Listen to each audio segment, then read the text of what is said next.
Hi, everybody, and welcome to the WDW Newscast. I'm Lou Mongello, host and producer of WDWRadio.com, author of the Walt Disney World trivia books and audio guides to Walt Disney World, and publisher of Celebrations Magazine.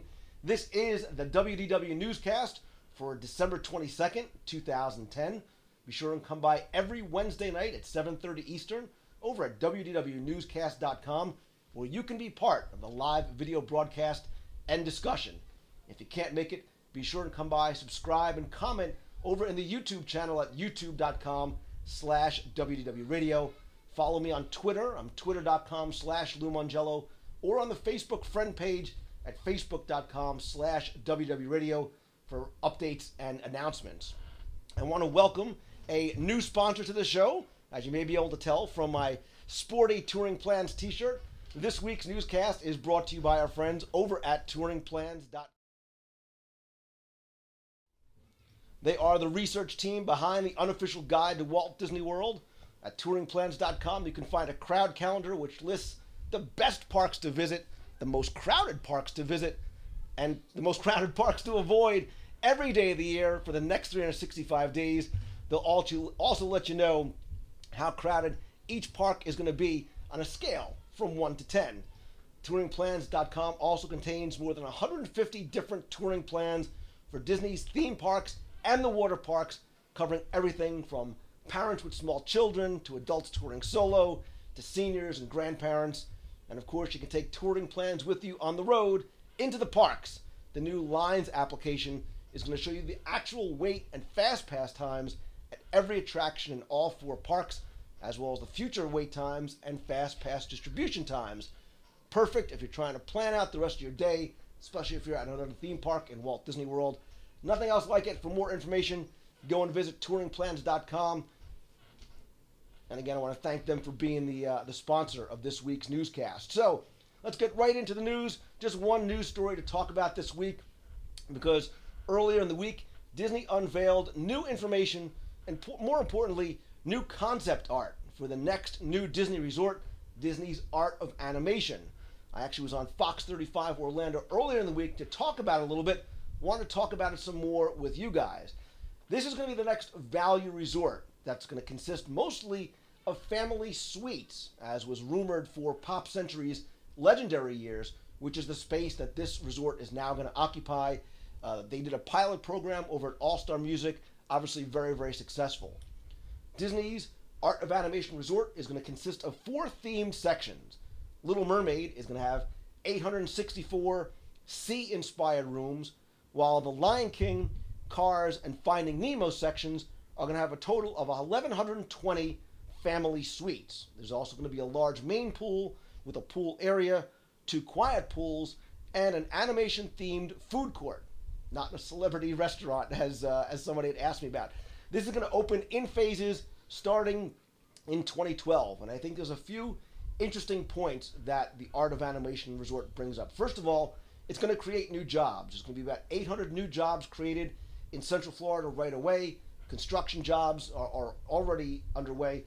There's also going to be about 800 new permanent jobs created, mostly in housekeeping and custodial and food and beverage service. But again, you're getting new jobs brought into Central Florida. I think that the great idea about this resort is the fact that it is of value. Disney is very cognizant of the fact that families need to come down and save money. When this is completed, this means that there's going to be 9,000 out of 25,000 rooms on Disney property.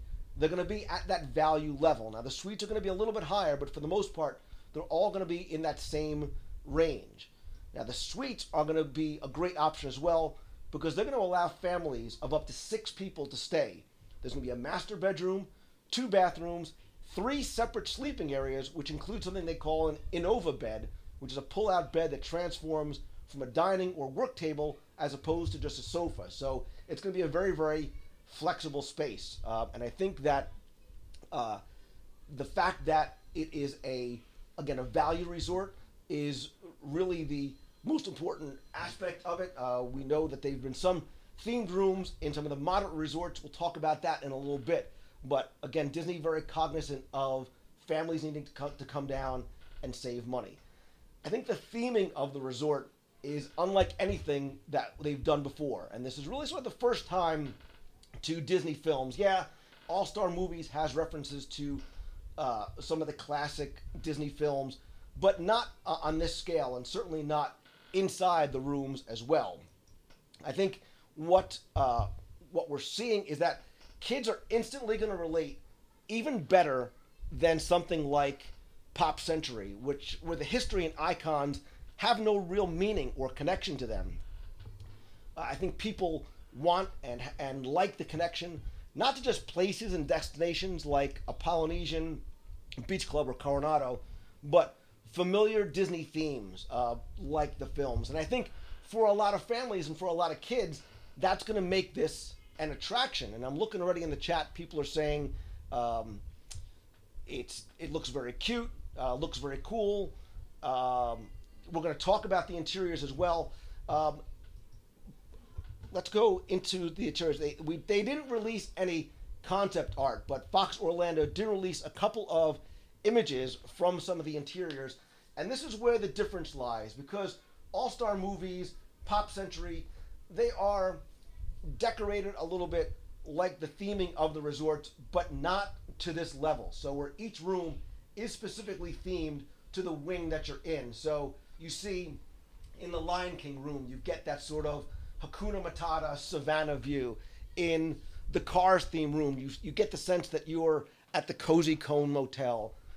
In the Nemo room, you get the sense that you are seeing scenes from Nemo. Even the lighting fixtures look as though they are in motion and they are choral. So it's very, very well themed in that regard. And again, this isn't even concept art. This is them sort of, I think, working with cardboard and cutouts and colors just to test the palettes. So it's taken the theming of the rooms to another level. And again, we saw them testing this in places like Caribbean Beach, where they had the Pirates of the Caribbean themed rooms, the Finding Nemo rooms, but again, not even to this level. And again, you're also at a different level of resort and not in these type of suites. So I think inside the rooms is where the theming really is going to make a difference. We haven't seen, people are asking about the pools, haven't seen anything about the pools as yet. People are saying that they like the Cars themed area, the Nemo rooms.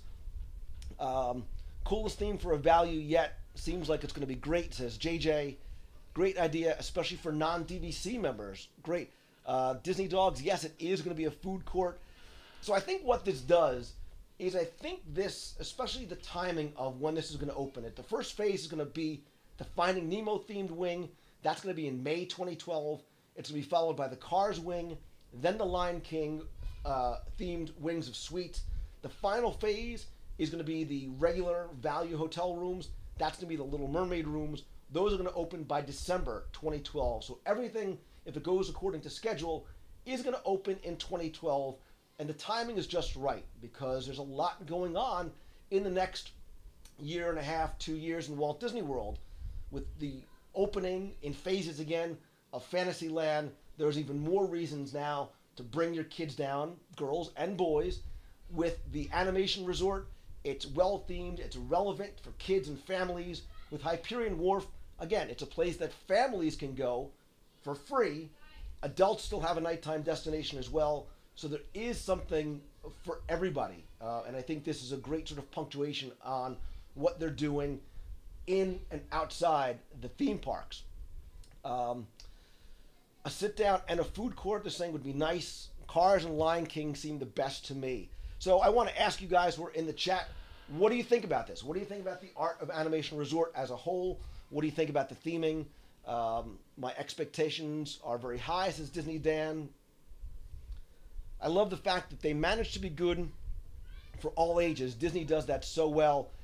E Green, again, I think that's why this is important, because I think more so than any other resort, this is going to be the one that's going to appeal to kids. They're going to see these characters and faces and icons. And again, the theming is more experiential. You know, Pop Century, All-Star Sports, All-Star Movies has these large icons, has some themed props around there. But this is very much environmental. Again, I'm going to take you back to some of the concept art again, where you can see the areas are very well themed, even beyond just the rooms and the icons themselves. So I think that's what is going to make this, again, like I said, more of an attraction, especially for young kids and for families. It's going to be a place that you can spend the day outside the resort. Disney '05 said never stayed at a value. This might be the reason that he or she needs to test it out. Becky loves the theming. Oh, went too fast. Hold on. Becky said she loves the theming. Immerses you in the magic beyond the park, and I love the fact that they're offering more family suite options at a more value rate. I wish they could stay in cars, but I need 4 more people to go with me. The gender-neutral theme of Nemo is good, says Small World 1. I like how they include the plants in the theming. Again, Ryan, this is more than just icons and pools. It seems to be sort of from stem to stern in the resort. And again, like, I love the theming of Pop Century, but my kids can't understand or appreciate why the things from the 70s and 80s are so cool and fascinating to me. Unless you have kids who are 40, they probably won't as well. Amy Falk-Pino is curious as to why they chose these 4 movies. I think that this is a nice broad spectrum of films, again, that is in that classic, that renaissance of Disney animation in the late 80s. It also brings in the Pixar films as well. So it's relative to a couple of different spans of time and generations of children. The exterior has to be disguised so it doesn't have that Motel 6 look. At Crisby, I think that's exactly what's happening here. I think that's what they are trying to do, so it doesn't look like a not that I think the All-Stars look like a motel, but again, much more immersive storytelling and theming. Toy Story would be cool. Glad to see they're using Pixar, says Mike Fink. They deserve the recognition. A Toy Story theme would be cool. So, what do you like the idea of having all these suites there? Would you like to see suites on a different level of a resort as opposed to a value resort where you can sleep 6 people maybe in a well-themed moderate resort? Would you like, even better yet, let me ask you this.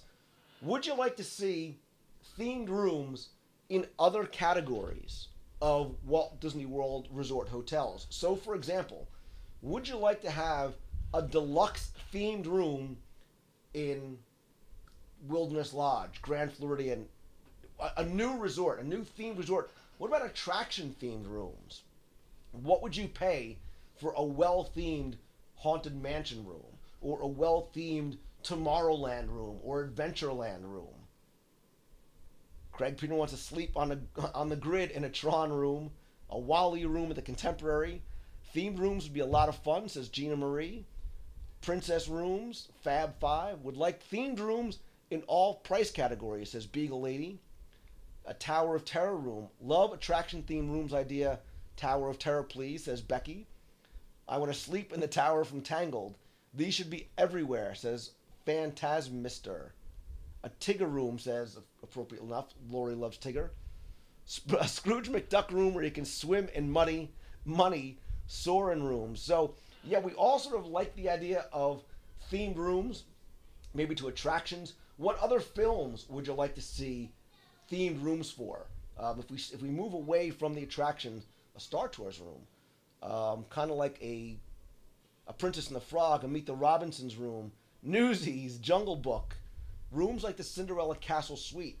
So again, we could be talking about some very high exclusive price levels for these as well, but I think we all agree that could be something special. It might be something that we would all try, and certainly we would probably pay for the experience of being in one of these other attraction-themed rooms or Disney film-themed rooms as well.